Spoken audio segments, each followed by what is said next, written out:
Hello नमस्कार दोस्तों, मैं हूँ एच के भट्ट। आप देख रहे हैं आपसे यूट्यूब चैनल। चलिए मैं इसको पहले साइड कर लेता हूँ।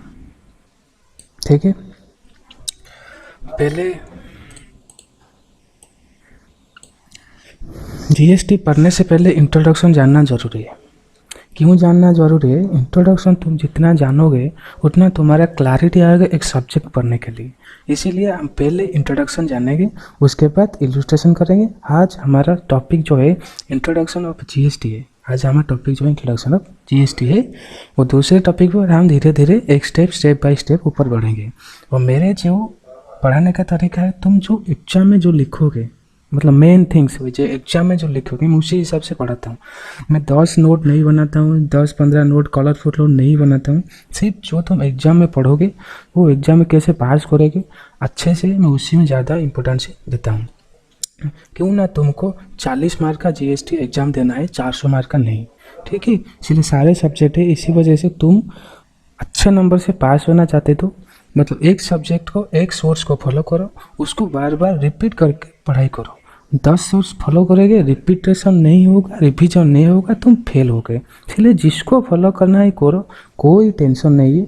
फिर एक सोर्स को फॉलो करो, उसमें तुमको सारा डिटेल दे। कोई रिवीजन वीडियो डाल देता है, कोई ब्रह्मास्त्र, कोई सुदर्शन चक्र डाल देता हूँ, और उसके लिए वो सर के लिए अच्छा है, कोई टेंशन नहीं है। वो तुमको डिसाइड करना है तुमको पास होना है ना ये रैट रेस में फंसना है। रैट रेस मतलब जो थोड़ी खाना खिला के उस बात तो मुझे पास नहीं हो तो खाना खाना ही तो मेरे को पैसा दो, रिवीजन वीडियो डाल के ऐसा ही करते हैं।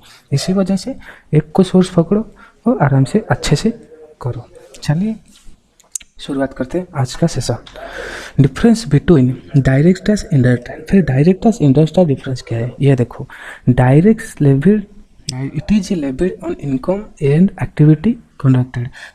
इसमें क्या होता है, इनकम एंड मतलब जो टैक्स इनकम करेगा, हर जो इनकम ज़्यादा करेगा, लिमिटेशन से ज़्यादा उसको टैक्स देना पड़ेगा। ठीक है, मतलब सिर्फ ये एग्जाम में नहीं आने वाला, सिर्फ एक ओवरव्यू है हम जीएसटी क्यों पढ़ेंगे, ये होता है इम्पोर्टेंट। ठीक है, यहाँ में इनडायरेक्ट टैक्स लिखा है मतलब जीएसटी। ठीक है, इसके बाद इनडायरेक्ट टैक्स क्या आता है, it is levied on product और सर्विस। प्रोडक्ट मीन्स जो मैन्युफैक्चरिंग करते हैं, मैन्युफैक्चरिंग बिस्किट हो गया, मोबाइल्स हो गया, लैपटॉप हो गया, ये सब प्रोडक्ट है। सर्विस क्या है, माइक्रोसॉफ्ट एक सर्विस है, होटल जाते हो एक सर्विस है, बस में जाते हो एक सर्विस है, प्लेन में जाते हो एक सर्विस है।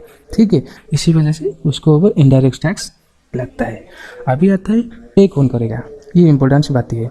इट इज पे directly by the person concerned, मतलब जो भी इनकम करेगा उसको हम टैक्स देंगे। जो भी मतलब एक माइनर बच्चा करेगा जो इनकम टैक्स नहीं, माइनर बच्चा का जो इनकम होगा उसको पेरेंट्स को ट्रांसफर होता है। ठीक है, जो भी इनकम करेगा, मान लो मैं यहाँ समझाता हूँ।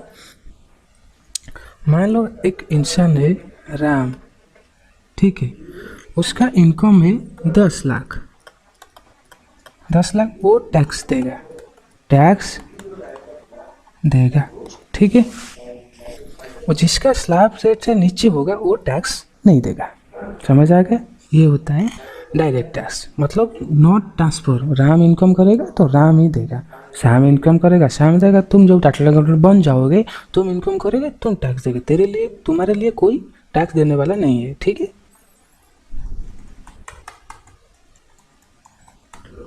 अभी चलते हैं फिर यहाँ पर। इनडायरेक्ट टैक्स क्या है, it is paid by one person but recover the same from another person. पहले पढ़ लो, उसके बाद मैं समझा लूँगा। ठीक है, it is paid by one person but recover the same from another person, is a person who actually bear the tax ultimate consumer. देखो क्या होता है यहाँ पे, देखो टाटा, ये क्या है, ये कंपनी है, कंपनी है ना, नहीं, टाटा एक कंपनी है।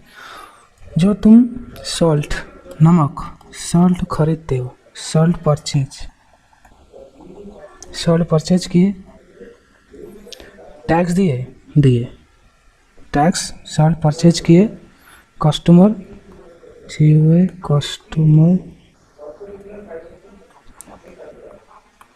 पे टैक्स। हाउ इज इट, कैसे हुआ? तुम्हारा रुपये जो सॉल्ट का मान लेते हैं, सॉल्ट का टैक्स है 5%, सॉल्ट का टैक्स है 5%। तुम्हारे 5 रुपये लेने के लिए गवर्नमेंट आएगा तुम्हारे पास, सोच लो सॉल्ट का केजी है 100 रुपया, ठीक है, 5 रुपया 5% कितना हुआ 5। तो 5 रुपया लेने के लिए गवर्नमेंट तेरे पास तुम्हारे पास आएगा क्या? अरे मान लीजिए रहे कि राज है, मेरे क्लास को देखता है, मान लेते हैं वो 500 रुपये में सॉल्ट खरीद के लाया नमक, वो उसका टैक्स है 5 रुपया। क्या गवर्नमेंट आएगा सिर्फ 5 रुपये लेने के लिए? नहीं आएगा।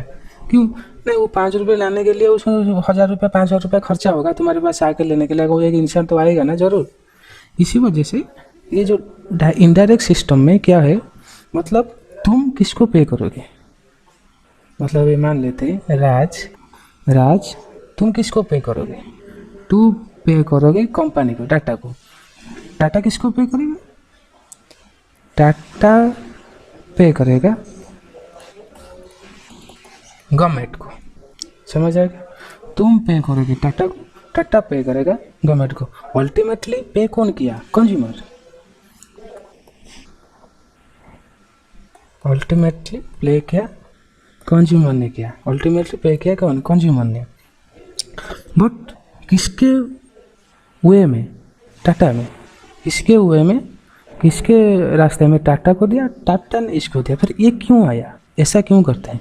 क्यों ना, टाटा जो है वो एक कंपनी है, टाटा जो है कंपनी है, उसके हजारों माल आता है, मतलब ये इसको ये सारे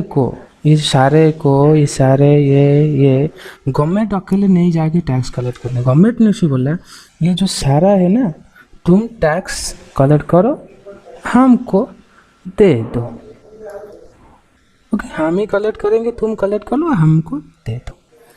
इसी वजह से बोला जाता है इनडायरेक्ट टैक्स डायरेक्टली नहीं होता है, इनडायरेक्टली होता है। क्यों ना, तुम्हें कस्टमर तो देता है बट नॉट ये मुझे कस्टमर जो राज है, कस्टमर वो गवर्नमेंट को, नॉट डायरेक्ट बट इनडायरेक्ट, ठीक है? आई होप तुम समझ गए हो डायरेक्ट और इनडायरेक्ट क्या होते हैं।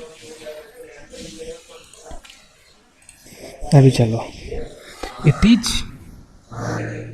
It is paid after the income reaches in the heads of tax payer. मतलब क्या लिखो? आफ्टर, मतलब जो स्लैब रेट का ऊपर होगा तब जाकर तुम टैक्स पे करोगे। मान लो तुम्हारा इनकम ईयरली है 2 लाख, तो टैक्स नहीं दो। क्यों? हमारे यहाँ में 2.5 लाख से नीचे फ्री है, मतलब टैक्स देना नहीं है, समझ गए? It is paid before goods service reaches the tax payer, समझ गए? मतलब जो तुम्हारे को पास before goods service reaches the tax payer, ठीक है? मतलब तुम जब खरीदोगे उसके बाद टैक्स दोगे, उसी समय से ही दोगे। मतलब कोई तुमको मतलब इंतज़ार करने के लिए ज़रूरत नहीं। एक बिस्किट खरीदा तो टैक्स दोगे, काम खत्म। कोई उसको स्लैब रेट कोई इम्पोर्टेंट नहीं है, स्लैब रेट है नहीं है, तुम भिखारी हो, गरीब हो, पैसा नहीं है, कुछ भी हो, टैक्स लेगा। टैक्स गवर्नमेंट लेना है मीन्स लेना है। तुम जो टूथपेस्ट होती है घर तो डाबर का, कोगल का एंड क्लोजअप का, क्या वो उसमें लिखा होता है 5% तो गरीब होगा और 10% क्या होगा और जो अमीर होगा? नहीं, ठीक? चलिए, टैक्स कलेक्शन इज डिफ़िकल्ट। हाँ, टैक्स को डायरेक्ट टैक्स में बहुत ज़्यादा मतलब छुपाते हैं, इनकम नहीं देते हैं। मतलब कुछ भी, मैं तो काम जहाँ कर रहा था उसका से बहुत सारा इनकम है, बोला था मैं 2000 इनकम दूंगा, एक्चुअली वो उसका अमाउंट है 2 लाख का, 2,40,000 आसपास है टैक्स, मैं दूंगा 2000। वो टैक्स मतलब चोरी करते हैं। इसी वजह से टैक्स कलेक्शन जो वेरी डिफिकल्ट होता है डायरेक्ट टैक्स में। इसी वजह से ये इनडायरेक्ट टैक्स में क्या होता है? ईजियर होता है। Tax collection is relatively easier.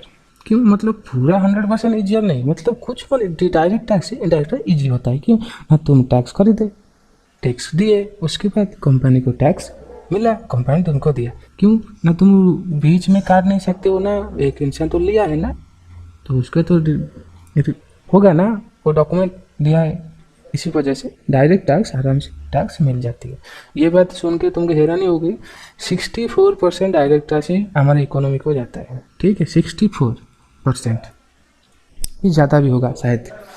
And 1% हमारा डायरेक्ट टैक्स कलेक्शन होता है इंडिविजुअल का। इंडिविजुअल मतलब एक जो इंसान होता है जो जॉब करते हैं, 10 लाख 25 लाख 30 लाख जो महीना है ना ईयरली, वो 1% है। समझ गए ना, 140 करोड़ से नीचे इंसान हमारा इंडिया को 1% होता है। 1% समझ सकते हो, 140 करोड़ देखो, 140 करोड़ इंटू 1%, मतलब ऐसे ही 10-12 लाख लोग देते हैं। 140 है, हाँ 14 लाख लोग आसपास देते हैं, ऐसा ही कुछ।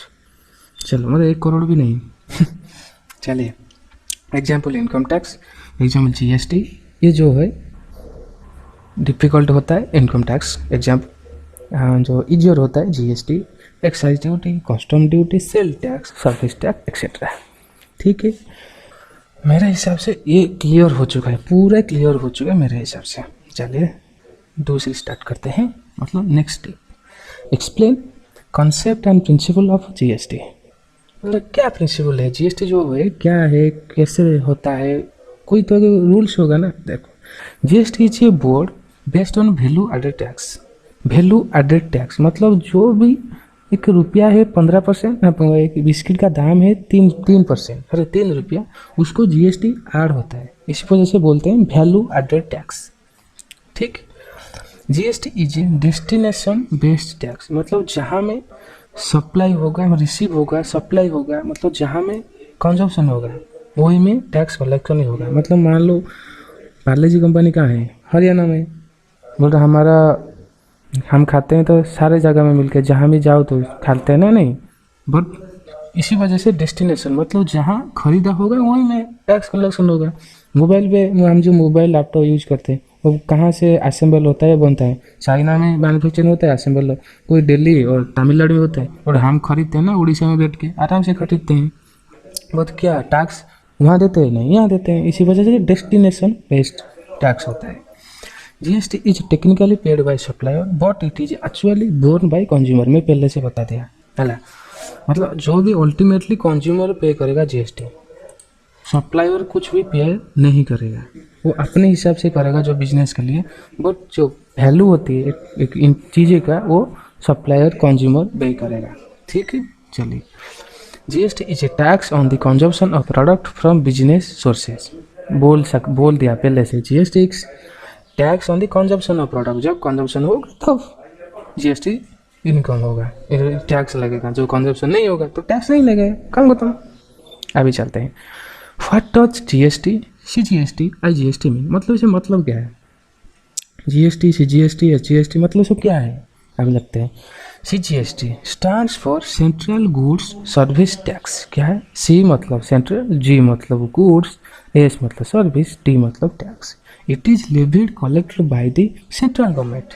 सीजीएसटी जो है वो सेंट्रल गवर्नमेंट कलेक्ट करता है, ठीक है, और कोई भी नहीं करता है। एसजीएसटी क्या है, सिर्फ जीएसटी, एस का बदला में उसको स्टेट मार दो, स्टेट लिख दो, हो गया, वो इसको टेंशन नहीं, आराम से स्टेट लिख दो, ठीक है। For state goods and service tax it is levied of collected by the state of government, ठीक है।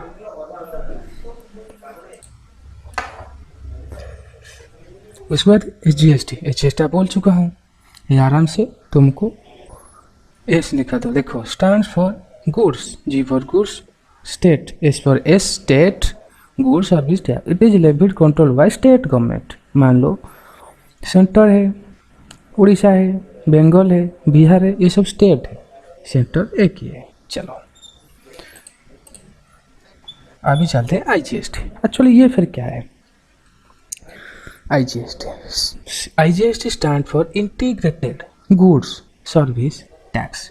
It is levied of collected by the central government. ये कौन कलेक्ट करेगा, सेंट्रल गवर्नमेंट कलेक्ट करेगा। आईजीएसटी स्टैंड फॉर इंटीग्रेटेड मतलब मिला के goods and service tax. It is levied of collected by the central government. Clear. Charge inter means enter, inter source जो बनता है ना, इंटर स्टेट, इंट्रा स्टेट, ये ठीक है, इंटर मीन्स एंटर, ओके, मतलब एक स्टेट को एंटर करना, ठीक। सप्लाई ऑफ गुड्स और service, Orissa to Bihar, Bihar to Orissa, ये इसमें IGST लगेगा, ठीक। चलो, इसी वजह से मैं इंटर करता हूँ ना, आराम से तुम समझ जाओगे। IGST लगेगा उड़ीसा टू बिहार, समझ गए। चलो, उसके बाद आते हैं 4 point. Which state have been categories of special category state under GST, मतलब कौन कौन स्टेट है स्पेशल कैटेगरी में आते हैं। स्पेशल कैटेगरी आते हैं, कुछ को छूट दिया जाता है, डिस्काउंट जो होता है ना 50% डिस्काउंट, उसी तरह से इस स्टेट को कुछ छूट दिया जाता है। क्यों दिया होता है? क्यों ना वहाँ में बिजनेस बढ़े, क्यों ना बिजनेस बढ़ेगा तो एम्प्लॉयमेंट आएगा, डेवलपमेंट आएगा और बहुत सारी चीज़ें अच्छा होगा। इसी वजह से स्पेशल कैटेगरी दिया जाता है, कुछ छूट मिलती है, ठीक है। ऐसा कुछ कोई टैक्स में छूट, कंपनी को बहुत ज़्यादा में छूट होती है। अभी चलते हैं, नाम पढ़ते हैं उसका। GST special provision GST has been made with respect to state of Arunachal Pradesh, AP, JK and Manipur, Meghalaya, Mizoram, Nagaland, Sikkim, Tripura, Himachal Pradesh, Uttarakhand. हम इसको शॉर्ट फॉर्म बनाएंगे। AP Andhra Pradesh, Arunachal Pradesh, A Assam, JK Jammu Kashmir, MM मतलब क्या, मणिपुर, मेघालय, MMM, ठीक है। ये जो मणिपुर, मेघालय, मिजोरम, तापरे NST Nagaland, Sikkim, Tripura, SPU Himachal Pradesh and Uttarakhand, ठीक। इसमें आई थिंक तुम समझ गए और याद भी रख गए, और जो भी ये PDF चाहता है मैं उसको दे सकता हूँ, बट मुझे कमेंट करना पड़ेगा, मुझे चाहिए, ठीक। चलिए, यूनियन टेरिटरी, ये फिर क्या होता है? यूनियन टेरिटरी में क्या लगता है? UTGST यूनियन टेरिटरी, वो स्टेट नहीं है यूनियन टेरिटरी, ठीक है। अंडमान निकोबार ये यूनियन टेरिटरी है, ठीक। लक्षद्वीप यूनियन टेरिटरी है, लद्दाख यूनियन टेरिटरी है, दादर नगर हवेली व डामन दीव ये यूनियन टेरिटरी है, चंडीगढ़ यूनियन टेरिटरी है। इसमें सब लगेगा UTGST, union territory goods and service tax, clear.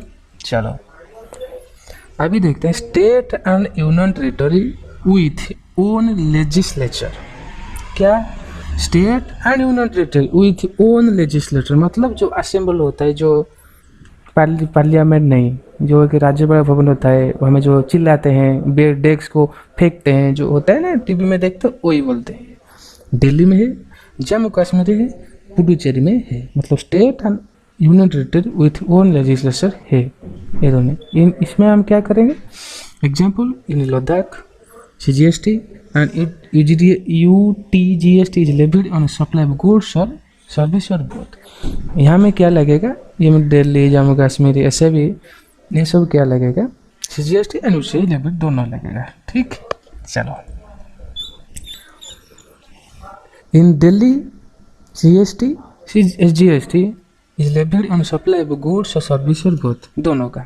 Ladakh में क्या लगेगा? ये जो लिख दिया तो लिख दिया, आराम से इसको याद रखो। उसके बाद हम इसको एग्जाम समझ से, लद्दाख में CGST UTGST लगेगा, दिल्ली में CGST HGST लगेगा। याद हुआ? आई थिंक तुम याद रख सकते हो। नहीं समझ आया तो कमेंट बॉक्स पूरा खाली है, आराम से तुम बोल सकते हो। चलो, registration over supply of goods, registration पे क्या होती है? ये इंट्रोडक्शन नहीं, इसमें जो भी पढ़ा रहा हूँ ना वो सारे आएगा आगे, सारे के सारे आएगा, सिर्फ आप वहाँ में कितना अच्छा से समझ पाओगे देखना है। Registration, every supply of goods and service is required to obtain registration in the state or UT from where he makes the taxable supply if his aggregate turnover exceed the threshold limit during PPCR। Registration किसको कौन करेगा ये तो दिमाग में आना चाहिए। हर कोई रजिस्ट्रेशन करेगा? नहीं। मतलब एक आम इंसान रजिस्ट्रेशन करेगा? नहीं। मैं कर सकता हूँ? नहीं। तुम कर सकते हो? नहीं। फिर करेगा कौन? एवरी सप्लायर, जो सप्लाई करता है माल, ठीक है। फिर किसी को करता है, सेकेंड सप्लायर को, दूसरे सप्लायर को, रिटेल को जो सप्लाई करता है, सप्लायर जो होता है, जो गाड़ी आता है ना, जो गाड़ी हम जो सप्लायर, देखो ये आराम से समझो, जो ट्रक में भर भर के जो गाड़ी आता है हमारा जो स्टेट में, वो जिसी के स्टेट में जो आता है ना, उसमें क्या आता है, तो प्रोडक्ट आता है ना, कुछ भी आता है ना, नहीं आता है, वो कौन भेजता है, सप्लायर भेजता है। ठीक है, कंपनी अपॉइंट करता है जो डिपोट, उसको सप्लायर भेजता है। वही रजिस्ट्रेशन होने के लिए, मतलब वो एलिजिबल होगा रजिस्ट्रेशन पर। कैसे होगा, तो घर को ये करीब 10 वो तो एक 50,000 का एक साल में किया तो वो भी सप्लाई करने, एक लिमिट है। ठीक है, एक लिमिट क्रॉस होगा तब सप्लाई टैक्स देने के लिए, रजिस्ट्रेशन करने के लिए तैयार होगा। ठीक है, जैसे स्लैब रेट ऊपर गए तो टैक्स दे सकते हो, तो नहीं कुछ भी नहीं चाहिए टैक्स भरने करने के लिए, ये भी ऐसा है। अभी चलते हैं लिमिट क्या सब है। स्टेट का लिमिट है, पर स्टेट का अलग अलग लिमिट है। स्टेट का लिमिट है 10 लाख गुड्स एंड सर्विस का। कौन सा स्टेट, मणिपुर, मिजोरम, नागालैंड, त्रिपुरा, ये है 10 lakh. MM NT Manipur, Mizoram, NT Nagaland, Tripura, NT, ये होगा 10 लाख। क्या होगा, MMNT 10 lakh, MMNT 10 lakh, MMNT 10 lakh. कौन है, मणिपुर, मिजोरम 10 लाख, नागालैंड, त्रिपुरा 10 लाख। ये 4 है 10 लाख। MMNT हो गया, लिख दो साइड में शॉर्ट फॉर्म। ठीक है, फिर स्टेट का लिस्ट है, लिमिट है 20 लाख। ये कौन है, अरुणाचल प्रदेश, मेघालय, सिक्किम, उत्तराखंड, पुडुचेरी, तेलंगाना। ठीक है, ये स्टेट का लिमिट है 20 लाख है। ठीक है, AP, MS, UP, T, ये शॉर्ट फॉर्म है, आप याद रखो। ठीक है, ये 20 लाख। उसके बाद state limit 20 lakh service and 40 lakh goods, अलग अलग है। ये दोनों सेम है, गुड्स और सर्विस का 10 लाख, ये गुड्स और सर्विस का 20 लाख, बट यहाँ में अलग है, गुड्स सर्विस में 20 लाख एंड 40 लाख गुड्स में। ठीक, चलो जम्मू कश्मीर, असम, हिमाचल प्रदेश और ऑल अदर स्टेट। ठीक है, सर्विस का है 20 लाख, वो गुड्स का 40 लाख। ठीक है, चलिए मेरे हिसाब से तुम आराम से अच्छे से समझ रहे हो। ठीक है, कोई भी प्रॉब्लम होगा तो कमेंट में मुझे बताइए। ठीक है, चलो, और जैसे मैं हेल्प कर सकता हूँ मैं करूँगा। चलिए, ये फिर कंपोजिट स्कीम, ये फिर क्या है, एक्चुअली कंपोजिट स्कीम क्या है देखते हैं क्या है। CGST and GST, UT GST for intra means with in, मतलब एक स्टेट में, देखो यहाँ में समझा था, समझाने के लिए टेंशन में तो हूँ ना। इंट्रा मीन्स उड़ीसा, बिहार, ये है क्या, इंटर। ठीक है, इंटर है मतलब बिटवीन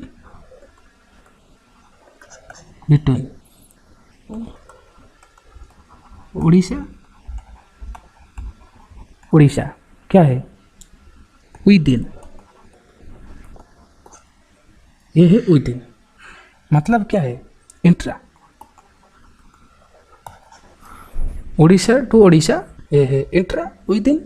उड़ीसा टू बिहार ये है इंटर, मीन्स हम इंटर बोलते हैं। उन आराम से समझ आएगा, बिटवीन समझ आया शायद, आराम से समझ लो। ठीक है, चलो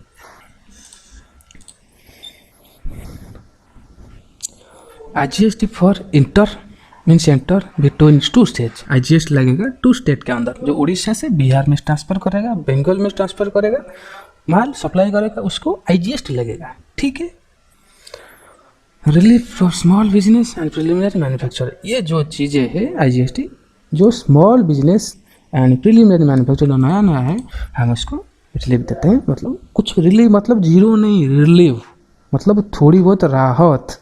ठीक है, छूट ऐसा है। रिलीफ मतलब ये नहीं समझना, जीरो। एग्जेम्पशन क्या होता है, relief to small scale business the granting exemption. मैं क्या आता है, एग्जेम्पशन मिलेगा मतलब 100 रुपया का 10%, 20%, 50%, 70% है। एग्जेम्पशन मतलब जीरो नहीं, कुछ एग्जेम्पशन नहीं, मतलब डिस्काउंट। जैसे आम इंसान, हम 200 रुपया में एक 60 खरीदे, हम उसको मिले 100 रुपया डिस्काउंट, मतलब 50%, ऐसा होता है। एग्जेम्पशन मीन्स 100% नहीं। ठीक है, for payment of tax on essential goods और सर्विसेज। ठीक है, चलिए, आई होप मैं समझा रहा हूँ अच्छे से, मतलब मैं जितना समझा सकता हूँ अच्छे से मैं समझा रहा हूँ। ठीक है, इसीलिए लाइक एक्चुअली प्लीज़ कर देना और सब्सक्राइब कर देना, क्या ना, वही तुम्हारा जो है ना फ्री में, जो वही तुम्हारा पैसा है। ठीक, चलिए अभी चलते हैं क्वेश्चन पर। मैं जितना सोचता था, मैं इंट्रोडक्शन में उतना कुछ समझा चुका हूँ। अभी चलते हैं क्वेश्चन पर। क्वेश्चन के बाद तुम समझ जाओगे, उसके बाद नेक्स्ट चैप्टर पढ़ेंगे। ताकि चलिए देखो, इंट्रा स्टेट आगे करेंगे, ठीक है, मतलब within, inter not intra, within मतलब Orissa to Orissa. In case of supply of goods or service supplied or charged dual GST, see GST is specified rate supply। पहले देखो, supply of goods service by A to B, value of charge goods service 10,000। हम यहाँ में करेंगे, वहाँ में नहीं, यहाँ में आराम से तुम समझ सकते हो। Supply of goods service by A to B, मतलब ए सप्लाई किया किसी को, बी को, ठीक है, ए सप्लाई किया बी को। देखो, value of charge for supply of goods service 10,000, ये सब कुछ एक गिवन है, बट यहाँ में मैं अच्छे तुम्हें समझा पाऊंगा। और CGST 9%, SGST 9% हो गया। Total price charge by A from B for the local supply of goods service 11,800। कौन चार्ज करेगा? ए चार्ज करेगा, किसी से चार्ज करेगा, बी से। Okay, A is the first supply of goods and services and hence does not have a credit of GST, SGST on or IGST। कोई credit नहीं है उसके पास, मतलब जो वही कोई टेंशन क्रेडिट नहीं मिलेगा उसके बाद। अभी यहाँ आगे फिर होगा supply of goods services by B to C. यहाँ क्या है, बी सेल किया सी को, क्या एडिशन 20%, प्रॉफिट क्या हो जो एडिशन किया, ठीक है। बी विल अवेल, मतलब बी को मिलेगा credit of CGST, SGST paid by him a. क्यों? ए को वो पेड किया था, कितना किया था, देखो कितना किया था, 900 दिया था ना उसको, ये मिलेगा इसको, ठीक है। ए पे किया था ना, बी पे किया था किसको, ए को। अभी ये जो है जो पे किया था, अभी उसको मिलेगा क्रेडिट, ठीक है। Goods and service and utilised credit for the being set up against the GST, SGST payable on the supply of goods services made by him to C। ये जो क्रेडिट मिलेगा वो क्यों मिलेगा, कहना सी को सेल कर रहा है ना, इसी वजह से। आराम से, अभी मैं तो टैक्स, नॉर्मल बात देखो, मैं एक चीज़ खरीदा, उसमें टैक्स दिया, मैं बेचूंगा, फिर उसको टैक्स तो कलेक्शन करूँगा ना, नहीं टैक्स कलेक्शन है, मैं टैक्स दिया फिर कलेक्शन नहीं करूँगा, क्या तो मेरा लॉस होगा ना। सिंपल बात है भाई, ये है नॉर्मल चीज़। इतना वो थे जो वर्ड होते हैं ना इंग्लिश का, हम उसको बना कर लिखते हैं किसी को समझ आए, इसी वजह से हम उसको बोल रहे हो क्या, मतलब इतना सारा नहीं लिखते हैं जो किसी को समझ नहीं आए। क्वेश्चन में तो बुक में सब कुछ लिखा है, फिर बच्चे कोचिंग क्यों लेता है? कोचिंग इसी वजह से लेता है, वो अच्छे से समझे, इसी वजह से तो पैसा देता है। बुक्स तो सब कुछ बुक में ही है। चलिए, value of charge for supply of goods and service 10,000 into 20% profit है ना, इसलिए 120%, 12,000। 8 से GST 9%, SGST 9%। Total price charge by mister B from C, B charge करता है किसी से, सी से, क्या बी चार्ज करता है किसी से, सी से, local supply goods and service 14,160। देखिए 14,160 होता है ना, नहीं होता है, 12,000 प्लस 1080 प्लस 1080 प्लस 14,160 हो गया। अभी चलते हैं हम टैक्स पे करें। Competition of CGST, SGST payable by B to government, B government को पे करेगा, ठीक है। चलिए, CGST पेबल 1080, मतलब क्रेडिट उसको कैसे मिलेगा, 900 रुपये ए को दिया है ना, ये देखो 900 रुपये ए को दिया है, देखो बी ने ए को 900 रुपये दिया है, फिर सी ने बी ने दोनों दिया, 900 18 रुपये दिया, किस में दिया है, CGST में दिया और SGST में दिया है, उसको क्रेडिट मिलेगा ना, उसको नहीं मिलेगा तो दान भी दिया नहीं ना, मिलेगा, अभी मिलता है। पेबल कितना दिया है, 1080, क्रेडिट CGST माइनस करो, अभी 180 किसको देगा, सेंट्रल गवर्नमेंट को, वो बी देगा।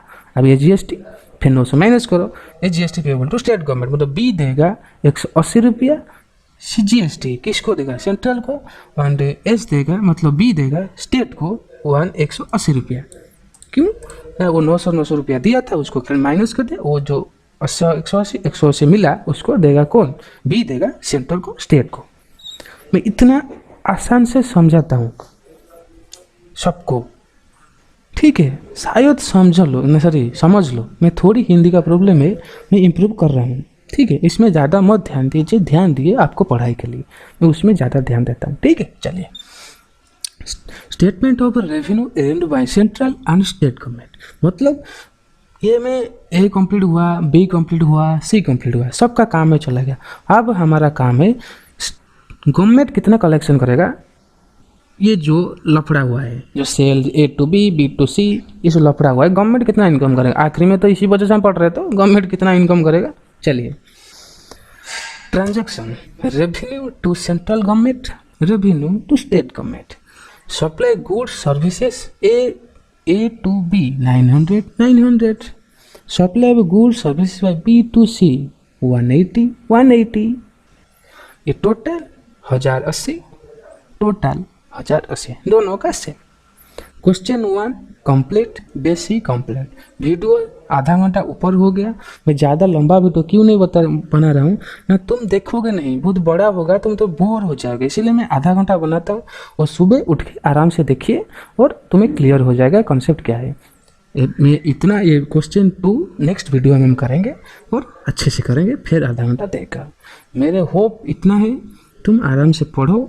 और जो कोरोना के टाइम में जो बच्चे फेल हो जाते हैं और पैसा नहीं है, सिर्फ मैं उसी के इंस्पायरेशन से मैं पढ़ा रहा हूँ। ठीक है, मैं जितना तो खाने को लिए पैसा नहीं है, कौन इतना 40,000 दे के पढ़ाएगा भाई ग्रुप 1 को। इसी वजह से मैंने सोचा मैं आराम से पढ़ाऊँगा विथ क्लैरिटी कॉन्सेप्ट, विथ तुम पास करने के लिए जो भी चाहिए मैं तुमको देने के लिए तैयार हूँ। ठीक है, थैंक यू। खुद खुश रहे, नो टेंशन, सारा कॉन्सेप्ट पढ़ाऊँगा, सारा एग्जाम्पल पढ़ाऊँगा, सब कुछ पढ़ाऊँगा। ठीक है, कोई टेंशन लेने की बात नहीं है। टेक केयर, थैंक यू, वंदे मातरम।